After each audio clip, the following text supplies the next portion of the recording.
Okay, so that's that. Then we just we're gonna when you close up, obviously you just do the reverse. I'm gonna do that now because we're actually getting ready to leave. So I'm just going to go ahead and close those. There is a lock here. It's labeled inside tanks. If you have to get a refill, you go up to the front office and ask somebody, tell them you need a propane refill. You have to have a check or cash. Go ahead, Allison, put that back on. To pay for the propane. No credit cards. All right, then we go in the back here.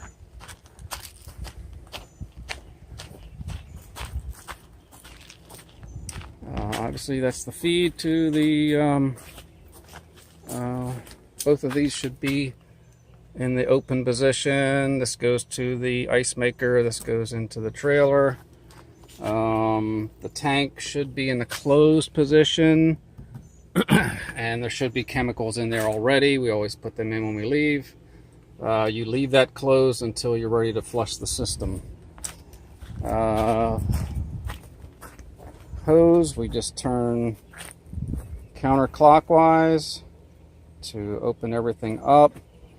And the splitter here, we leave that one closed. Generally, that goes to the hose, and they leave that one open to go to the trailer. So that should be, is it pretty much, yeah, it's all the way open. And then we go inside for the next step. There's really nothing else out here unless you want the ice machine on. Ice machine should be plugged in there. You don't need to do the clean, just put it the on position and look in there. If it's a bit of debris in there, wipe it out, and then just turn it to the on position. It's normal to have a little drippage in the back. Don't worry about that. All right, so now we are going inside. Okay, so once you obviously unlock this door with the key labeled slider, and you are in, now the propane should be on. Now what we've been doing lately, because the hot water heater is having a little difficulty lighting, is we take the lighter and light the burners on the stove. Just turn one on, light it, you know, till you get in the flame, turn it off, do that for all three flames. That should get the gas headed towards the hot water heater. I think we're getting air in the lines. So this is in the off position. When you come down, you flip that to the right, the light will come on. If it ignites, which I just heard it ignite, the light will go off. If it's trying to ignite, the light may go off, back on, back off, back on. If the light comes back on and stays on, you need to flip it off and then flip it back on again. Okay, so that I think is indicating that it's firing up. Oh, you know what? The gas is off. It's not going to light. So that is a good thing there. I'm just going to flip that off because we have the gas off, so it is not going to light. Let's see what else in here. Thermostat. You know, that's summertime running between 75 and 78, I guess. During the day, we leave the fan on auto, and on high. It won't keep up if you put it on low. But at night, if you put it on low and put the fan to the on position here, that just gets a little background noise going all night long.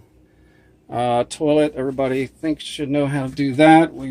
Everybody that comes down knows how to put chemicals in, but basically there's the packets. Usually they're somewhere in this general area, but there should be chemicals in the tank when you come down, and if you're opening up this trailer, there should be already chemicals in. But after you flush the system, you would put one pack of chemicals in, fill the toilet bowl with water, and then flush it. And be careful, try not to breathe the stuff. It's very unpleasant to breathe. All right, usually this is the TV. We usually unplug this whole thing when we leave, just in case there's a lightning strike, power surge, etc. So you're not going to have internet or TV unless this whole shebang is plugged into the wall. Your router is here. The password for the Wi-Fi located here on the refrigerator. continue. All right, so when you leave, we generally turn that off, the hot water heater off, and then turn the gas off. Tries to keep as much gas in the line as possible, so for the next time it's easier to light. So when you're leaving, turn that off. Thermostat, make sure everything is in the off position on the thermostat. Lights, make sure everything, obviously all the lights are out. Refrigerator doors should be completely shut. This chair we usually bring in from the patio, leave it in here so it doesn't get buggy while we're gone. How? What, the flushing it? Okay. When you leave? Yeah. How you put the toilet brush in.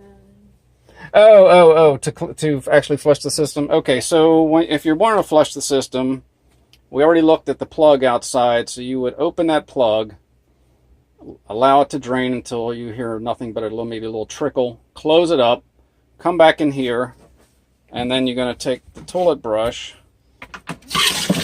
kind of prop that. The water's off. Okay, but you're going to prop that, and what I usually do is bend that down, pull the thing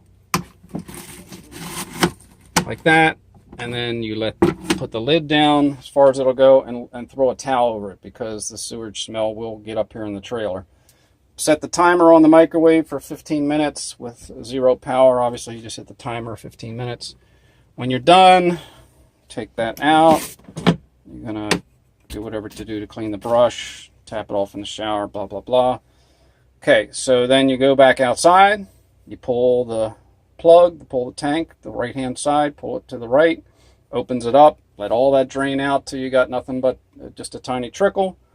Close it up again, come back in. You're gonna pour, you're gonna get the powder, open up a tank, and then, pretend. Pour that in, and again, I would put some water in before you pour it in because that'll help with the fumes as you're, you don't want to get your face down too close because it's nasty. And then, if you have to, flush it a couple times just to keep the fumes down.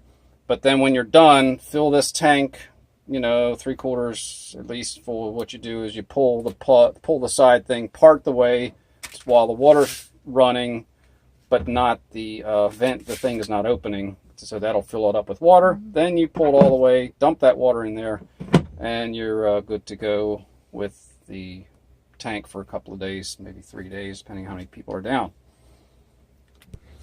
Okay, so then you're going to make sure the water is all turned off in the back corner of the trailer. We've already been there, done that. So it's water off, gas off, lights off, air conditioning off. Make sure all windows are closed, vents are closed.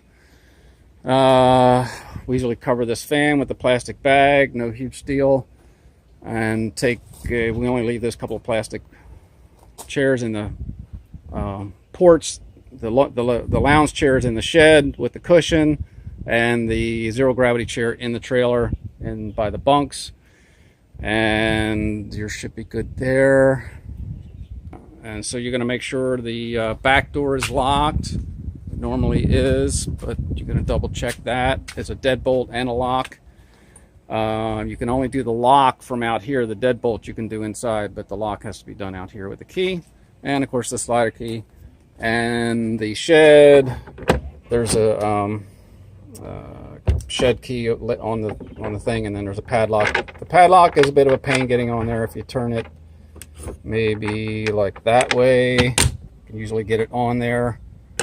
It's snug, and then just lock that up, and you're good to go with the shed. All right, so Grandmom's trailer is basically the same. She's got a hot water heater in there, same type of switch. I'll show you that. Actually, I think is her trailer locked up? Might be locked. Okay. Anyways, this is the propane here. You open this, you turn this counterclockwise. I'm going to turn it clockwise because we're actually closing up and leaving. So we are going to turn this off. That's a lot of spinning. Okay. And then in addition to that, there is a valve here behind the battery. And that is in the open position. So I'm going to turn that to the off position, perpendicular. So now that is, the gas is off. No way there's getting gas into the trailer now. Okay, so here is the hot water heater. I believe that was in the on position, so I'm going to turn that off. The actual hot water heater is in the back of the trailer. Way back here underneath of that TV stand in the corner. Just an FYI on that. We won't go into the opening for spring because there's some valves you got to turn in springtime, but we don't need to go through that, I don't think.